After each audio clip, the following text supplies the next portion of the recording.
Bismillahirrahmanirrahim. Allahun e falenderojmë, salavatet, selamet Muhammedit alayhi salatu wassalam e dërgojmë, familjes së tij, shokëve të tij dhe gjithë atyre që ecin rrugës së tij deri në ditën e fundit të kësaj bote. Sonte jemi me dersin e dytë të serisë të cilën kemi filluar, duke trajtuar ndërtimin e shëndosh të besimtarit ose muslimanit, ndërtim mbi të cilin pastaj varet fetaria e tij, po varet edhe llogaria e tij në ditën e gjykimit. Ndërsa sonte me lejen e Allahut të lartësuar dhe ndihmën e tij, do të shohim se çka i paraprin ndërtimit. Ndërtimit konkret, ai paraprin diçka, ka nevojë me u vuni themel apo shkohet direkt me ndërtim. Dhe nëse hulumtojmë në përtekstet fetare, edhe mësimet, sidomos mësimet e pejgamberit alayhi salatu wassalam, e shohim që themeli i gjithë shkafit është bindja. Sepse në bazë të bindjes vepron, në bazë të bindjes sillesh me njerëzit, në bazë të bindjes flet, në bazë të bindjes mbron diçka ose nuk mbron diçka. E për ata Allahu i lartësuar e përmend beduenët të cilët sapo kanë hyrë në Islam edhe e kanë pretenduar se janë mishruar me imanin, edhe janë bën besimtar mu'mina të fortë, e Allahu thotë wa qalet il arabu amanna qul lam tu'minu. Arabët, beduenët po thonë se kemi besu, jemi bë besimtar, domethënë e kemi marrë besimin sasi të madhe. Thuaj aty në jo, nuk është që jeni bë besimtar, jeni hin Islam. E tash bëhej besimtar varësisht se sa e shtoni bindjen e juaj dhe besimin e juaj. Andaj të nderuar vëllezër, bindjet e njerijut janë baza mbi të cilën e ndërton ai karakterin dhe personalitetin e vet. Dhe në bazë të bindjes pastaj ndërtohet, edhe në bazë të bindjeve që i ka formohet. Nëse këto bindje janë të drejta, atëherë edhe ndërtimi është i shëndosh. Ndërsa nëse bindjet janë të gabuara, ndërtimi, sado që lodhemi, sado që mundohemi, pavarësisht se prej ku marrim burimin, ndërtimi ka me dalë i çrregullt dhe jo i shëndosh, për arsye se baza, temeli është qitë jo mirë që janë bindjet. Dhe kështu mundemi me thonë që njeriu, secili njeri, karakteri i tij, sjellja e tij, morali i tij, janë në rezultat ose prodhim i bindjeve të tij. Nga se kështu edhe na del edhe ona praktike. Për shembull, në kohën e pejgamberit alayhi salatu wassalam, disa njerëz që e kanë armiqsu pejgamberin alayhi salatu wassalam, e kanë armiqsu në bazë bindjeve. Për shembull, Tufejl ibn Amir. Tufejl ibn Amir ad-Dawsi i ka mbyll veshët që mos me dëgju pejgamberin alayhi salatu wassalam. Pse? Sepse i kanë thonë që ai është magjistar. Edhe të mashtron, edhe të trullon, edhe devijan. E tash bindja e tij se në fjalët e Muhamedit sallallahu alaihi wasallam devijojnë, pastaj edhe ka vepruar në bazë së bindje, edhe i ka mbyll veshët që mos me i dëgju fjalët e pejgamberit alayhi salatu wassalam. Gjithashtu ai i cili ka bindje se nuk mundet mu falë, së një regati namazit se janis kur mu falë. Edhe një pjesë e madhe e atyri që s'falen e lanë namazin për këtë arsye. Pse? Se e ka bindjen që nësë një regati, së në falë. Mon namaz është i pa mundu për mu. Ai i cili s'lexon Koran arabisht hala, që shka zbrit, ai e ka bind vetën fillimisht sa unë s'mujim së shkërnjet. Mirë, qështu po vazhdojmë, deri sa ka thonë Allahu, po e lexoj që të sure dhe që të ajete që i kom mësu me alfabet latin, mirë po nuk mësoj me mësu Koranin edhe kur nuk janis me mësu Koranin. Ai tjetri, i cili është il shumë në alkohol ose është il shumë në zina, e ka bindjen që s'mund të mu largu. Ose disa prej tyre, me thonë ma mirë. E kanë bindjen që prej zinas nuk muj mu largu dhe vazhdon. Ose ai tjetri nuk muj mu largu prej prostitucionit. Ose prej zinas edhe nuk largohet. Ndërsa treguesi, ndoshta më i mirë dhe më praktik i kësaj është se njerëzit të cilët kanë filluar me u fal, e thojnë këta praktikisht se para se me fillu me fal e kanë llogarit që me i nejt namazit gati, me fal 5 kohë namaz është e pamundur. S'ka mundsi.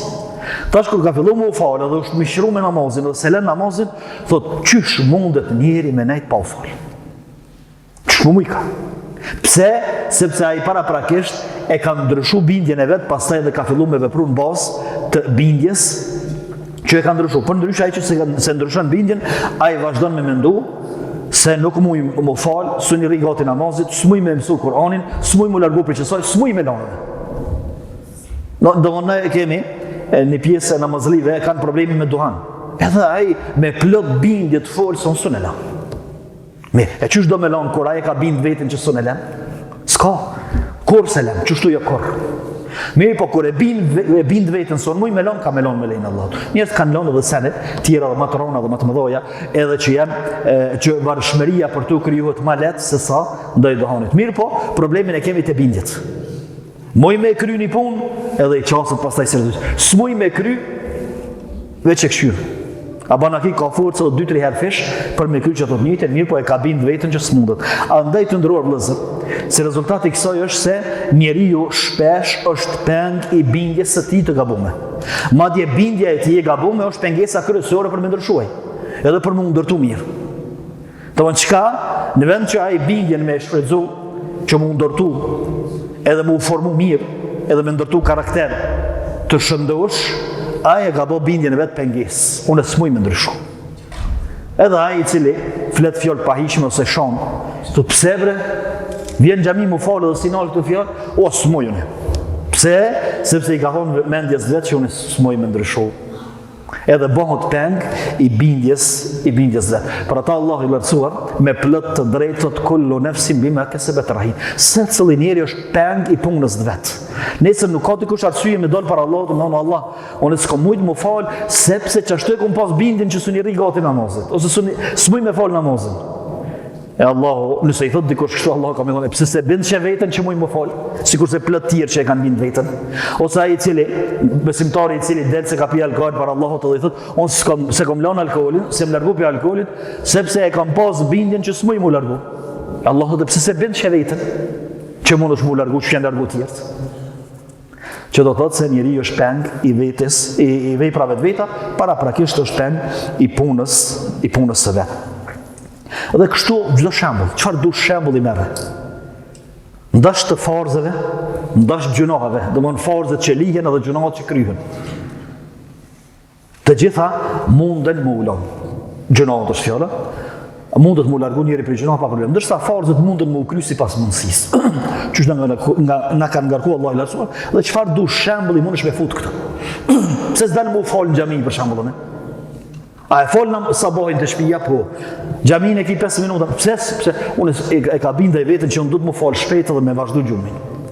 Te kish bind vetën që duhet më shku me fal në xhami, sepse e kam xhamin afër dhe po më thirr e pejni e zanin, duhet më shku me fal atje. Pastaj namazi me xhamat është kaq shumë shpërblim me 26 ose 27 herë. Më i vlefshëm se që e fali vetë, vallahi bëhet gati dhe shkon në xhami, vetë ecin komt. Sepse mendja i thotë duhet me hec, mirë po mendja i ka thonë s'duhet me hec. Ti duhet më fal shpejt dhe më një herë. Halo pa fillu dhikrin me ba, gjysën me një sy qelë, gjysën me 2 sytë më shenë. Kështu e ka bind vetëm. Kështu e ka bind vetëm. Qëfar du shembulli tjetër, thash më herët, mundemi më marë. Mirë. Ndërsa na po i marrim 3 gjëra që duhet të kemi shumë kujdes për bindjet tona ndaj këtyre 3 gjërave, sepse janë jetike, janë kryesorët. Të gjithë e dinë cilat janë 3 pyetjet që kemi më u pyet të gjithë në varr. Ose natën e vorrit, ose jetën e vorrit. Sepse kur thuhet natën e vorrit, nuk është për qëllim çat natë që varroset dhe pastaj lirohet. Nata e vorrit është prej momentit kur vdes deri në momentin kur i ngjallet. Kjo është natë e vorrit. Të gjithë e kemi dëgjuar dhe e dimë dhe është e njohur, madje edhe plesht e kanë përmendur atë shprehjen arabisht, sual, kena më bë sual, domthon kena më u pyet në varr. Ato 3 pyetje i dimë të gjithë. Domthon kush është Zoti yt? Cila është feja jote dhe kush është pejgamberi jot? A i dim gjithë me la vetë që to ma dje dhe thminjt e din këto. Mirë, a ju përgjigjen gjithë që ata që i din këtë botë, a mund me ju përgjigjë në varë, ka disa që s'kanë me mujtë me ju përgjigjë. Pse? Sepse kanë pos bindjet gabume rreth këtyre 3 çështjeve që janë jetike dhe jetësore. Mirë, pse këto 3 pyetje në varë? Ose pse fillon llogaria e njeriut, se llogaria fillon me vdekje, pse fillon llogaria me këto 3 çështje? Sepse krejt puna e tij, feja e tij, çështjet e tij, krejt janë çto 3 gjëra. Kush është Allahu që duhet me adhuru dikan, duhet me ju nënshtruar dhe duhet me hec sipas planeve dhe çefit tina. Pastaj kush është feja jote, domthon duhet me pas një program me cilin hec. Edhe kush është pejgamberi jote, domthon që të program ç'është zhvillan, çfarë forme, kanë ke model. Kanë ke shembull që ecë sipas shembullit të tij. Domthon krejt është feja në çdo 3. Mirë, të shohim pra edhe praktikisht se qysh e kemi bindjen karshi këtyre 3 pyetjeve vendimtare etike. Sepse po su përgjigj njeriu ndaj këtyre 3 pyetjeve, ditën e llogarisë ka me posa më vështirë. Po u përgjigj mirë ndaj këtyre 3 pyetjeve me lejen e Allahut, edhe llogaria në ditën e gjykimit ka me ardhur lehtë edhe ka me kalu mirë. Pyetja e parë, kush është Zoti yt? Këto 3 pyetje kanë ardhur në hadithin e gjatë që e transmeton Barra ibn Azib, njëri prej shokëve të pejgamberit alayhi salatu që nuk është shumë i njohur, mirë po e transmeton hadithin e gjatë i cili është edhe në Buhari dhe Muslim. Është i saktë dhe i shënuar sikurse drita e diellit në pikë ditës kur nuk ka vrazia. Por kush është Zoti yt, cila është feja jote dhe kush është pejgamberi yt? Çfarë kanë me thonë njerëzit? Disa kanë me thonë Zoti im është Allahu, feja ime është Islami, pejgamberi im është Muhamedi alayhi salam. Disa tjerë kanë thonë, kemi një njerëzit duke thonë diçka, ndoshta edhe kanë thonë edhe ata bashkë me njerëzit, mirë po nuk e kanë thonë që është dashur. Ose e kanë thonë po s'kan punu me tu. Mirë, kush është Zoti ynë? Zoti ynë është Allah, mirë. Kur thuhet Zoti ynë, është Allahu men Rabbuk, Rabbi Allah. Pse Allahu i ka përmend 99 emra në Kur'an, pse ka zgjedh Allah emrin këtu? Që kur të pytet besimtari natën e varrit, kush është Zoti yt, ka me thonë Allahu, nuk ka me përmend një emër tjetër. Sepse fjala Allah gjësisht rrjedh për fjalës ilah, që do të thotë me'lu ose ma'bud i adhuruar. Do të thotë kur thosh Zoti im është Allahu, do të thotë unë çat Zotin tim e adhuroj. Jo veç me thonë Zoti im është Allahu dhe u kry kjo punë. Amo Zoti im është Allahu, pra është i adhuruar jem që unë e adhuroj. Kjo do të thonë është kuptimi gjësisht dhe kuptimi i shkurt i përgjithshëm i kësaj përgjigje. Pastaj Allahu është krijuesi, është furnizuesi, është ai i cili kujdeset për ne. Edhe shumë veti tjera mirë, po që të trija që lidhen me neve. Të thonë na krijon, na jep jetën, na furnizon deri në vdekje, po edhe kujdeset jashtë furnizimit edhe rrezikut, kujdeset edhe me përkujdesje të veçantë për besimtarin. Pastaj pjesë e kësaj pyetje është se cila ka qenë nevoja, ose cila është nevoja, me thonë më mirë, nevoja jonë për Allahun. Sepse Zoti im është Allahu, të thonë është ai i cili i nënshtrohem, e adhuroj, e njësoj, i mbështetem, tek ai shpresoj, ai më jep jetë, ai më merr jetën, ai më çon furnizimin, atij i kam frikë, tek ai shpresoj. Mirë, atëherë, cila është nevoja për njeriu për Allahun? Këtu duhet me pas parasysh. Unë ti bën një pyetje vetit. Çka kam nevojë për Allahun? Kam nevojë gjithçka. Gjithçka kam nevojë për Allahun e lartësuar. Pejgamberi alayhi salatu me përkufizon në një dua nevojën e njeriu për Allahun e lartësuar e përkufizon në një dua shumë interesant. Edhe ai flet në veten e parë, për veten e vet. Thotë: "O Allah, mos më lën dorë teme, për kujdesin teme, edhe në mundësitë e mia, edhe në kapacitetin tem, çështjen time, trupin tem, qoftë edhe në moment sa qelem shëlsyt. Qelem shëlsyt, ndoshta më pak se një sekond, kryet. Çet moment ose çka pak mjalon Allahu i lartësuar në dorë njeriut, trupin e vet, jetën që e ka, edhe funksionin që e kryen trupi i vet, shkatërrohet.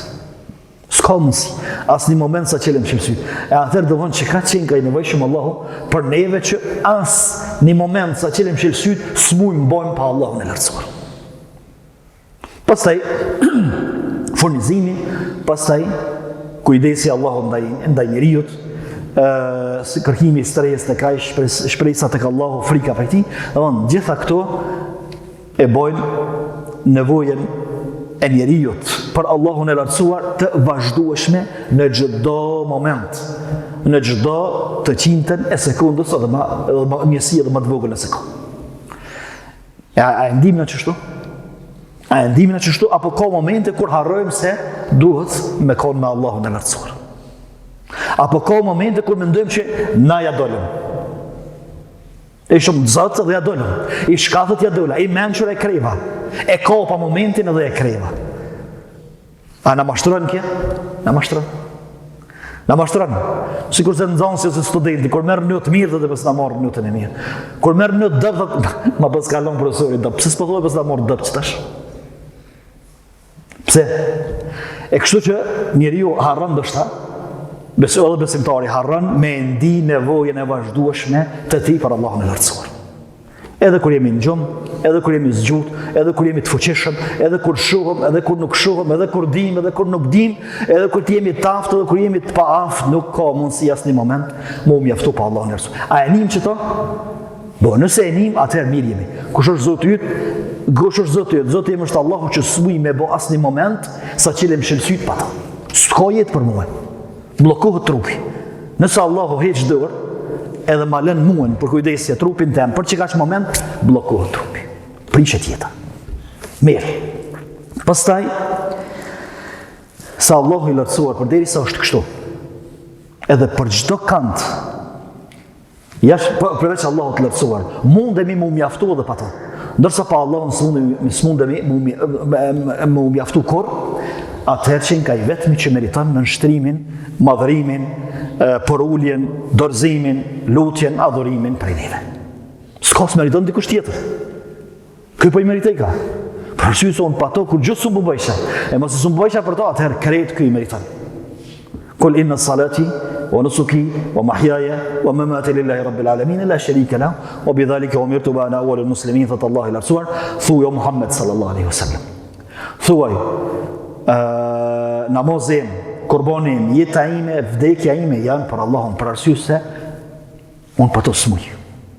S'muj as jetën, as vdekjen, as edhe namazin s'u bëj pa to, as kurbanin s'u theri pa to, edhe pas për atë edhe namazin edhe kurbanin që janë dy ibadete, njëri është ibadet financiar, tjetri është ibadet fizik, këto janë për Allahun e lartësuar sepse vetëm ai meriton këtu. Si meriton dikush tjetër. Mirë, pastaj pika tjetër është se çfarë bindje kemi karshi fjalëve edhe premtimeve të Allahut të lartësuar. Ndodh nganjëherë besimtari duke qenë ndikum prej zhvillimeve, prej rrethonave, prej momentit, prej kohës, prej nervozës, prej sjelljes njerëzve, edhe me marr qendrim ose bindjet gabuar me karshi Allahut të lartësuar. Për shembull, Allahu ka premtuar se do t'i ndihmoj besimtarëve. I sheh besimtarët musliman tu hjek të vujt në plot anë të botës.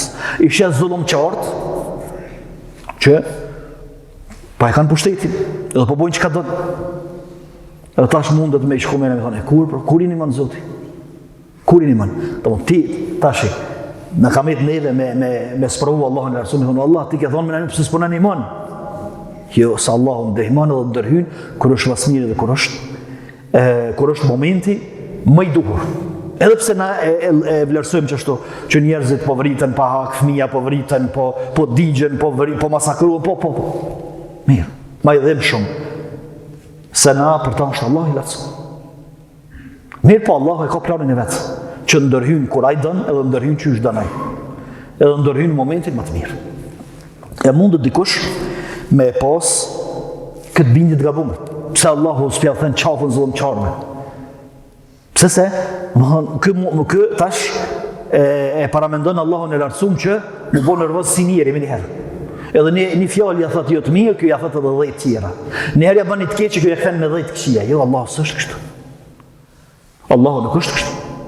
Sepse Allah ka planin e vet, edhe Allahu nuk ngutet për me sjell dënimin njerëzve, mirë po, ja sjell në momentin kur është ma i përshtatshëm. Pastaj prej bindjeve të gabume, karshi Allahut është kur dikush shpreson tek Allahu pa vepra. Edhe e pyet ato, ja kena mësy për me hinë xhenet inshallah, më psu xhenet, po mor qysh ja, ky s'met Zotit me të partë. Mirë me të partë kur falesh ti kur hiç. Nani jo. Po me çka do me hinë në xhenet, me çka? Çu shkohet në xhenet kështu? Don kjo është bindje tepër e gabuar, pastaj në bos kësaj i ndërton punët e veta dhe ndërton jetën e vet. Pse kena me hinë xhenet inshallah.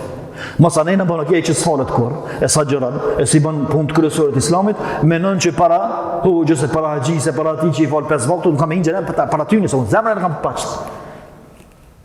Sa ka njeri që thotë se kam zemrën e pashtë? Ka njeri që thotë kam zemrën e keqe? Ç'di që thotë kush? Që kam zemrën e keqe. E mundet me pas këtë bindje të gabuar me dikush mu mbështet në shpresë të pabos. Edhe unë kam hinë xhenet kësmet. Vepra të xhenetit s'ka. Vepra për me qitë beshoj ditën e gjykimit s'ka. Me çka do më moti? Me çka do më fituti? Me çka do më dhon provimin? Ose tjetra është ka vepra mirë, po edhe për kundër veprave ka humbur shpresën tek Allah. Sikur se ndodh dikush thotë unë po fal, apo pala ma pranon Allahu namaz. Po ninoj po pala, po agjeroj po pala Allahu ma pranon agjerimin ajo. On çka? Unë agjeroj, lodhna, falna, po ka japet xhenem. Kjo është me humbur shpresën tek Allahu lasul. Kjo është me humbur shpresën. Na nuk sigurohemi se namazi që e falim, me agjerimin që e bëjmë, me punët e mira të tjera, kanë na çu direkt në xhenet. Mirë po, domosdoshmë nuk sigurohemi. Mirë po, shpresojmë shumë që janë punë, edhe janë sebebi që Allahu me të më na shpëtu prej zjarrit të xhenemit. E kështu që, domosdoshmë duhet me qenë ai mesi këtu. Jo me shpresu tek Allahu, edhe në shpërblimin e tij pa asnjë vepër, ose pa vepra hiç, po jo edhe me humb shpresën tek Allahu i lartësuar duke qenë se je në rrugë tina. Je duke ecë në rrugë tij dhe je duke i kry farzat dhe obligimet e Allahut të lartësuar. Pastaj ky njeri në mendjen e tij Allahu del shumë i padrejt. Pse? Ai i cili falet 5 herë në ditë, ai i cili pyet çka është harami, ai i cili pyet çka është halali. Edhe ai tjetri që si intereson çka është halal e haram, edhe s'falet asnjëherë në ditë, edhe më bë barras për me hi me marr shpërblimin e njëjtë. Ku e ke pati këto? Ku e ke pati këto? Kjo është padrejtësi e madhe, Allahu se bën këto. Nuk e bën këto. E kështu që, domthonë këtu pastaj duke qenë se bindja është e gabuar, mund të më ndërtu pastaj njeriu gabimisht, muslimani gabimisht edhe po. Ai musliman po, por çush ja, pa ja ke pse xhenet, po por çush ja, po çu falo. Hombët se musliman kanë me hinë xhenet këtë. Ata që kanë thonë la ilaha illallah kanë me hinë. Të që kanë thonë la ilaha illallah kanë me hinë, po janë grupe kanë me hinë, do kanë me dalë të fundit ku me ditë mos sa miliona vjet dalin prej xhenemit. Gjithashtu të ndërrojë vëllezër, puna, çështja e shërimit, çështja e furnizimit, rrezikut e kështu me radhë, shpesh njeriu bëhet gafel, i pakujdesshëm. Edhe mendon që mos me pas shku te mjeku kish marrë. Mos të më rrinjësha për 5 minuta te mjeku në marrë, di që jo, s'ke pas me dek, se që i gjallë. Ke pas me vujt. Po, Allahu ta ka lehtësu, përderisa ka caktuar për ty shërim, ti ka lehtësu rrugët edhe ke më rrinë. Përndryshe është bllokuar rruga. Ose mjekët, derisa të ishin koordinu, ishe hecti. E kështu që Allahu i lartësuar mjekimin, barnat, mjekët i ka bërë sebepe, mirë, por nuk janë vetë shërimi, këto shërimi është prej Allahut. Pastaj furnizimi gjithashtu. Mos me punu në desuni, nuk des. Nuk hanë qështu që shetë angër, edhe nuk e përjeton që të lukë që e ke, mirë, po me vdek nuk des. E kështu më radhë dhe shembuj të tjerë. Gjithashtu, po i përmendi edhe 2 shembuj që janë më rëndësi, që janë bindje të gabuara me kërshi Allahut, edhe pastaj me çdo bindje ka mundësi që suni përgjigjesh në natën e varrit me laçës, me thonë Zoti im është Allahu. Pse se ke pas bindje të gabuara? Bindja e dikujt se unë po e los Allahun, po Allahu s'm përgjigjet. Unë jam të lutam, a di sikur, hajt pe i tham, ama e di që s'ma kryjn punën të njeri. Ndërsa pejgamberi alayhis salam thotë, "O do Allahu antum muqinuna bil ijaba." Lutni Allahun duke qenë të bindur se Allahu ka më përgjigj. Mirë, nëse s'përgjigjet Allahu, nëse nuk përgjigjet në momentin, unë jam lutë sot se nesër e kam një siklet, edhe s'm ka ardhur përgjigje prej Allahut. Mirë, Allahu ma ka rujt doan për një siklet më të madh. Ose më ka pranuar me një formë tjetër. Ose bëna ki nuk është pranu fare për arsye se ka pengesa mes meje dhe mes Allahut lartësuar që doja nuk më rrin atij. Apo me thonë Allahun e lut, apo më bëj, ja, veç luta që ashtu sa me bëa detin se ja. Sikurse, çish po ndodhet se tash, me këtë zullumin e madh. Edhe këto vrasjet makabre që ndoshta si një historia që po ndodhin sot në syt e këtyre krejt kësaj gazetarie, këtij ngjezimi, e këtyre video që po shpërndahen krejt botën, duke qenë se janë të ndodhur njëjtë në kohë llaj, edhe njeriu mund të më thonë gjithë këto lutje të muslimanëve pse be Allahu s'po ndërhin. Te Allahu do më shtin me vepruaj çush don ti. Pastaj Allahu ka urtësi, që di kanë merr shehet, di kanë sprovon, di kanë kalit, dikujt don mja qel syt se kush është zullumçari. Kush është zullumçari edhe më ju dhon pushtet zullumçarit tokë çka bën. E shumë urtësi të tjera. Andaj lutemi na vazhdimisht, mirë po Allahu e din më së miri se kur para në doja. Pastaj bindja se Allahu nëse të sprovu dikan është njeri keq. Nëse s'ka sprovu valla njeri mirë se s'ka të lash. Nëse me këtë kriter masim, atëherë pejgamberët nuk janë njerëz mirë. Sepse s'ka njeri që ka pas vujtje dhe sprova më të mëdha se sa shumica për pejgamberët e Allahut. E kështu që kjo është tek bindje gabume, se Allahu e sprovon të dashurin e tij. Herë sprovon, herë jep komoditet, herë jep luks. Po edhe ju të dashurin, edhe ato herë e dënon, herë jep luks dhe jep komoditet. Kështu që nuk është ky kriter. Edhe pastaj me vlerësu se kanë po e dashka Allahu, kanë s'po e dashka. Kush qenë ka Mekë dhe kush qenë ka armik i Allahut në bazë të sprovave të kësaj bote. Pastaj tek Allahu jeta e kësaj bote nuk ka peshë tron. Sepse të kish pas peshë tron kjo botë, Allahu se kish lënë pa besimtar me jetu dhe me i përjetu këtë të mirë të kësaj bote. E kështu që Allahu e sprovon njeriu, muslimanin e sprovon, edhe të mirin e sprovon në shëndet, e sprovon në uri, e sprovon në frikë, e sprovon në familje, e sprovon, mirë po jarun imanin. Jarun imanin, jarun namazin, jarun islamin, edhe kjo të regon që Allahu i lartësuar po e dën këtë njeri sepse produktin më të mirë që e ka, më të vlefshëm po jarun, po e sprovon me diçka që s'ka në vlerë tek Allahu i lartësuar. E pejgamberi alayhi salatu wasallam për duave ti lutej o Allah, mos ma bën sprovën në fetarinë tënde. Fetarinë mos të sprovohem. Këna në fund dënjas ato janë kaluese. Kretë dënjoja është kaluese, kretë jeta kalon. Mi po fetaria me defekte, sprova në fetari, domethënë me qenë besimtari mirë, pastaj me u fut dyshimet besimtarit, me qenë namazli i rregull, pastaj me u largu prej namazit, me qenë i moralshëm, pastaj me u kthy amoralitetit, kjo është sprovë në fetari. E këta nuk ja bën Allahu dikujt, ja bën ku? Në shëndet, në çështje të cilat janë relative, të cilat nuk kanë shumë vlerë tek Allahu, po edhe për jetën e njeriut nuk është që kanë shumë jetë për arsye se jeta kalon. Nuk kanë shumë vlerë për arsye se jeta kalon, pastaj kalojmë dalim në një jetë të përshmirë. Pastaj pyetja e dytë, cila është feja jote? Islami, mirë. Çka kemi na për Islamit? Sot me ardh dikush edhe me na pa. Në sjelljen tonë, në fjalët tonë, në pamjen tonë, a thotë që këtu ka musliman aja? Apo duhet me i kallëzu me hanë, unë jam musliman, unë du pejgamberin, pastaj me shkru se unë du pejgamberin tim, pastaj me tregu se unë e falna, për me bindi kanë që e musliman. A kemi islam? Dukshëm që pa i tregu dikujt se jemi musliman e mervesh, apo duhet me i tregu dikujt për arsye se islamin nuk kemi mujt me nxjerr jashtë, gjurmë të islamit, nuk kemi mujt me nxjerr jashtë apo me i pa tjetër tek e fundit nuk është me rëndësia i shohin njerëz si shohin, mirë po me rëndësi është gjendja jonë. Mirë, feja ime është Islami. Mirë, Islami është opcion për tyje apo është i patjetërsueshëm? A është opcion? Që po bëjka me këto, mirë po unë i kam edhe opcione tjera, më zëdhezë kjo i kam tjerat. Apo thuj, jo, pa tjetër du të me dhejzë islami, por ndryshë zëdhezë islami të une, s'ka shka dhejzë tjetër sen, s'ka që e zavëzën diqka. O me jep të gajrë l'islami dinin, felen jo këbele minhu, thëtë Allah. Kush lyp fej tjetër pos islamit, s'ka kur gjoheq, është zero të une. Si pranohet, që do të të se islami nuk është opcion. Në mesin e disa opcione, islami është i patjetërsueshëm, i pazavëndsueshëm. A është shtu aja? Mirë, që e mosim kur të ndeshet kjo me qefet tonë, kur të ndeshet me interesat tonë, kur të ndeshet me diçka që e kemi për qefi. A e qesim interesin, a e qesim fejen? A e qesim nervozën, apo e qesim mësimet e fejs? A e qesim lakmin për para, apo mësimet e fejs? Këtu pastaj e mosim se a është feja jonë islami, apo islam i lakirat. Ose islam i montum, i kamuflum. Nëse qefet e tona, interesat e tona, epshin ton, nefsin ton, e shkelin për islamin, atër islami është feja jonë. Nëse që të si bojmë, ku për jetë islami? është islami feja jonë, mirë po, thënë jemi të vobekt në islam.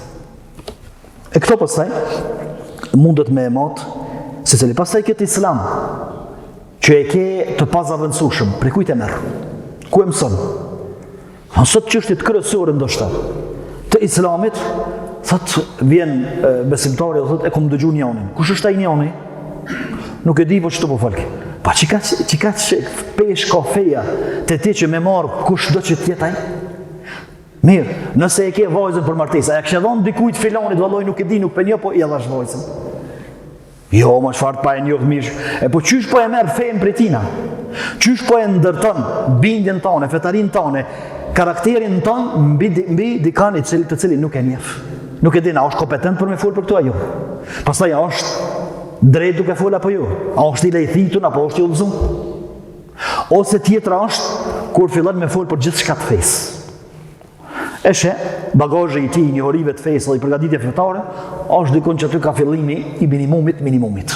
Ndërsa kur të folë për meselet ma, e folë për maksimumin e maksimumit. A që ka s'let të lira janë meselet e fesë? Që për cilën po thotë feja ime është Islami që se ndroj me kur gjoheq. Edhe s'ka zavendësim për ta. Edhe pastaj me minimumin e minimumit, flet për maksimumin e maksimumit, jo, bes është Islami ishtë. Nuk është, ti mundesh me thonë feja ime është Islami. Mirë, po feja jote në këtë rast, jo është teket e tua. Janë teket e tua. Ose me thonë për të më ndryshë për të lakit. E ati cili pa të kështu. Për arsye se meselet e mëdhaja që e mrin maksimumin, s'do të me fol me përgatitjet minimale. S'do të me fol. Llogariti Enes ibn Maliku, i cili ka jetu gjatë, për disa çështje kur kanë filluar me fol sahabët e ri, shokët e pejgamberit alayhi salatu që kanë qenë të ri, edhe kanë jetuar shkurt me pejgamberin alayhi salatu. Kanë filluar me fol edhe tabenat. Thotë vallahi më njerëzit i të fol për meselet më mëdha. Ti shkon Omeri gjallë, i kishim mbledh krejt ushtarët e Bedrit dhe i konsultuar me ta. Mas dhe i kish dolë me një mendim. Tërsa ju sot falni për ato mesele, sikur se më konë, apo hajmë sot gjella, apo hajmë diçka në pjekorin. Po qikaq pesh kanë të te, meselet e fesë, që të folë gjithë kushi edhe të folë me qëfar të përgatitje qoftë. Jo, kështu nuk është Islam. Islami është i madhë. Kër është i madhë atëherë së folë gjithë kushi për ta. Nuk flasë me dije pa dije. Nuk flasë me përgatitje pa përgatitje. Pastaj nuk flasë para ati i cili është i përgatitur. Sigur se që është ajo praktika që shpesh tentohet me i tërgu hoqës ders. Dhe me tërgu hoqës mesele. Hoqë, së dhja e ke niti këta, po ka niti ti? Së dhja ke dëgju për që të hadithme, ka dëgju e ti? E kështu që, për me thonë feja ime është Islami, dohet vëllahi, me pas bindje ndryshin që të qështje. Pastaj, pejgamberi im është Muhamedi alayhi salam, dhe me këta pa e përfundojmë. Kur thush Muhamedi alayhi salam është pejgamberi, çka do të thonë pejgamber? Çka do të thonë pejgamber ose i dërguar? Kush e ka dërguar ato? Ka dërguar Allahu. Do të thotë ai nuk ka ardhur prej vetes, nuk ka ardhur për interesat veta. Bile pejgamberi alayhi salam tish mjaftu me interesat e veta. Mos me thirrë kanë besim, ndoshta ish bë kryetari i Mekës, ish bë më i pasuri, e kishin qit gjithmonë kryet vendit. Jo me qit prej Mekës, me largu prej shtëpisë vet. E kështu që ato kush e pas ka dërguar? Ka dërguar Allahu. Që Allah të cilët e nënshtrona dhe adhaj. O kry, atëherë kë ka arë më lajmëru mua se çka po thotë Allahu. Kështu që gjithë shka prej tina duhet me marë. A e kemi që të bini tash? Apo e njim hadithin? Po hadithi, po diqysh tani paksi. Qka paksi? Qysh? Ka po dënë me nëzjerë dy opcione tjera. Kënetu Muhamedi sallallahu alaihi wasallam, i dërguar Allahut, ka arë me mësime më të mira, ka arë me mësime prej Allahut, hadithi, si i pakapshëm. Pa kapshëm se problemi është e mendja. Sepse mendja u kap tjetër ka dhe sun kapët tash këtu. Ama për ndryshe, ai që thotë Muhamedi alayhi salam, është pejgamberi im, s'ka unë smarr prej dikuj tjetër më. Unë nuk e zavendësoj më mësimet e tij, porositë e tij. Nuk e zavendësoj me mësimet e dikuj tjetër. Pastaj, sa i njohim pejgamberin alayhi salatu wassalam, sa e duam dhe sa e pasojmë. Dashuria me pasimin janë të lidhura ngushtë njëra me tjetrën. Nuk ka mundësi me desht pa pasim. Edhe nuk ka mundësi me pasu vetëm se e ke dashur më herët. E tash sa më i rrept pasimi i pejgamberit alayhi salatu aq më e madhe dashuria. Qul in kuntum tuhibbuna Allah fattabi'uni yuhibbukum Allah. Nëse thoni se e doni Allahun atëherë, pasoni mua, Allahu do t'ju dojë juve. S'ka domthon formulë tjetër. E tash sa i njohim pejgamberin alayhi salatu wasalam, ose sa interesojmë për jetën e tij, për mësimet e tij, se jeta e tij është mësim për neve. Për hadithet që i ka thënë, për mësimet, për urdhrat, për dispozitat, për rekomandimet që ne i ka thënë. Apo sa herë dëgjojmë fjalën, që nuk ka farzë sunet, mirë po, edhe e morëm këtë sunetin, pastaj e gjujmë në koshin e gjërave të harruara. Po sunet, çfarë do të thonë sunet? Pejgamberi Allahut sallallahu alaihi wasallam e ka bëu para teje këtu. Edhe su koni detyruar më ai me bë, pa e ka bëu para teje, edhe para meje. Edhe tash në moment që e merr vesh hoxha është farzë sunet. Jo be sunet. Mirë, më çlirohet. Çka kap sunetin edhe pastaj edhe në koshin e gjërave të harruara. Çështo është ose çështo dëshmohet se Muhamedi është pejgamberi im sallallahu alaihi wasallam. Po, dikun ku s'ban pa e marr fjalët e tij dhe porositë e tij, ose dikun ku përputhet me natyrën tem, me qefin tem, me interesat e mia, po për ndryshe, në moment që mu i me iki. Pastaj, bindja tjetër të ndëror vëllezër, se fjalët e pejgamberit alayhi salatu nuk na kanë rrinë neve të sakta. Shumë prej njerëzve ka thënë, kur ka folë pejgamberi alayhi salatu wasalam, pra në 1400 vjetë, e brez pas brezi, ti sa ka ardhur na është ndryshu sa herë. Pse sa i përmendon që fjalët e pejgamberit alayhi salatu wasalam janë sikur se fjalët e njerëzve që njeriu hala pa i thon mirë i harron fjalët e vet. Ato janë shpallje, wa ma yantiqu anil hawa in huwa illa wahyun yuha Allah. Janë shpallje fjalët e pejgamberit alayhi salatu wasalam. Shpallje nuk harrohet kallaj. Pastaj dietarët për me rujt hadithin kanë përdor metoda edhe me teknik specifike që vetëm me rujt saktësinë edhe përmbajtjen e fjalës së pejgamberit alayhi salatu wasalam. Saqë janë të njohura metodat e dietarëve që kanë përdor rrugt, lodhjen mundi që e kanë bërë. Veç një informat po ja jap të shkurt, rrugtimet që i ka bëjë Imam Buhariu për me shkruar Buhariu e Sahihun e vet. Nëse e masim me kilometrat sodit, del dikon 12.000 kilometra paravarësisht i ka bën rrugë. Me çka i ka bën? Me atëfar metron ekspresa? Ose me aeroplana për aeroport në aeroport? Një orë e bojnë fluturimin asët me aeroplan, kur të vijim këto, do të me pushu 3 orë se jom lodhjem këput. Po pse e ke mojt aeroplanin në shpinë? Tërsa Buhariu 12.000 kilometra i ka bën. Me devën kom, për me mbledh Buhariun, e Sahihun që e ka. E tjetri mos flasin udhëtimet që i kanë pas. Pse e kanë bërë këto? Për arsye se Allahu ka garantuar se ka me rujt fjalën e pejgamberit alayhi salatu wasallam. Inna nahnu nazzalna dhikra wa inna lahu lahafidhun thot Allahu. Na kemi zbrit për kujtuesin edhe kemi me rujt ata. Këtu shumë prej dietarëve, komentatorët Kuranit thonë se është për qëllim Kurani dhe Suneti. Edhe Sunetin e ruan Allahu. Edhe sot ditë kemi Sunetin, që ka thënë pejgamberi alayhi salatu wasallam. E tash bindja se janë rujt fjalët e tij mirë. Atër çka i thu çështu ka thënë pejgamberi alayhi salatu wasallam. Po ku e dim na është e saktë asoj? Mirë, hajde pi gromi me nën ton se mina jon është më e saktë pastaj. A sheni? Çfarë bindje? Edhe pastaj i dëgjojmë hadithet, i dëgjojmë porosit, po. Ka ndryshuar. Ece dije sa është rujt originaliteti i fjalës pejgamberit alayhi salatu wasallam. Është rujt originaliteti, mirë po sigurt është rujt përmbajtja e hadithit pejgamberit alayhi salatu wasallam. E kjo domethënë është bindje e gabuar pastaj. Karshi hadithit o na nuk e bojmë hadithin edhe fjalët e pejgamberit alayhi salatu wasallam pjesë të ndërtimit ton, pjesë të karakterit ton. Edhe mundet me ndodhë që një musliman i thu ka thonë pejgamberi alayhi salatu wasalam është në gjendje me refuzu ose me shutu me goditjen e parë për arsye se e ka bindjen e gabuar karshi sunetit edhe fjalët e pejgamberit alayhi salatu wasalam. Pastaj pejgamberi ka folë.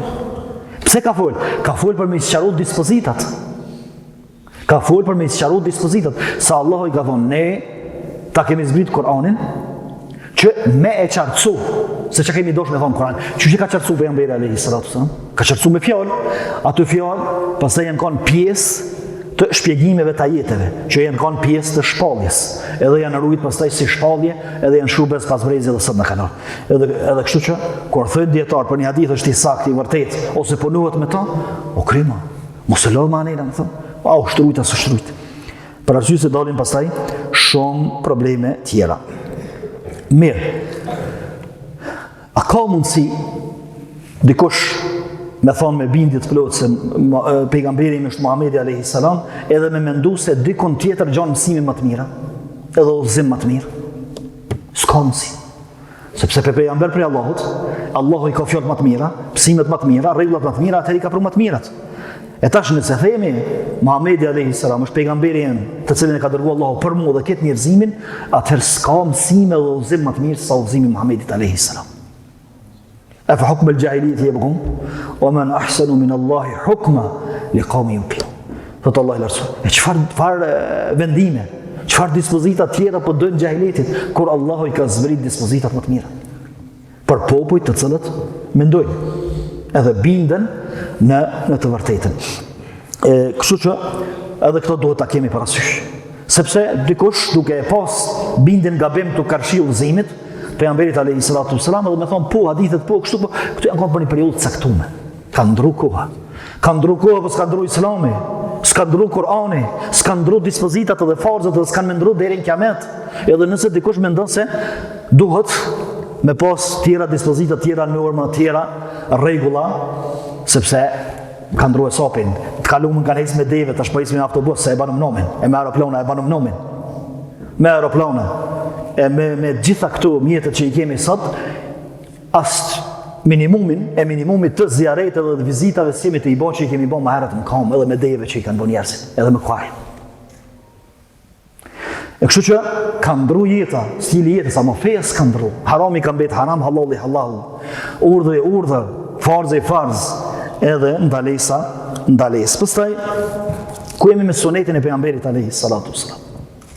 Kur e falim namazin, kur agjerojmë, kur martohemi, kur i martojmë djalin, e martojmë vajzën, kur shesim, kur blem, kur kemi në ngatërres, kur kemi në pajtes, ku jemi na me sunetin e pejgamberit alayhi salatu wasalam. A është pejgamberi prej Allahut? Për mua? Po. A o me mësimet më të mira? Po. A është me zgjedhjet më të mira? A o me vendimet më të mira? Po. Atëherë ku jemi këtu? Ku jemi? Edhe secili i bën pyetje vetes për mos më u zgjeru shumë. Pastaj gjithashtu të ndërruar vëllezër, është se ku jemi na me mbrojtjen e sunetit. Po, nëse atakohen fjalët e pejgamberit alayhi salatu wasalam, njollosen ato, ose tentohet që me i rënu, me hiq prej fetarisë së muslimanëve. Ku jemi na në mbrojtjen e tyre?